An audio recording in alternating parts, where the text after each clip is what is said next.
மிகவும் சக்தி வாய்ந்த ஒரு மரம், மிகவும் ஸ்ட்ராங்கான ஒரு மரம். இது வந்து கருங்காலி மணி. இப்போது படிக்கிற பசங்க, சின்ன பசங்கள்லாம் பார்த்தீங்கன்னா, கண் திருஷ்டி படும், சின்ன சின்ன அடி படும்னு சொல்லிட்டு ரொம்ப பயப்படுவாங்க பெரியவங்க. அதனால் இந்த மணி அணியிறவங்களுக்கு அந்த பயம்லாம் இருக்காது. கல்வியில சிறந்து விளங்குவாங்க, நல்லா படிப்பாங்க, கண் திருஷ்டி எதுவும் படாது. சின்ன சின்ன நோய்வாய்ப்படுதல்லேருந்து காப்பாற்றும் தெய்வ சக்தி உங்கள. அடுத்து நம்ம பார்க்க போகிறது கருங்காலி மை.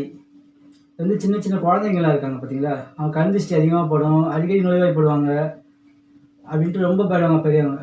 அவங்களாம் இந்த மணி, இந்த தெய்வ சக்தி அதிகம் இந்த இந்த கருங்காலி மைய அணிச்சா அவங்களுக்கு வந்து கண் திருஷ்டி நிச்சயம் படாது.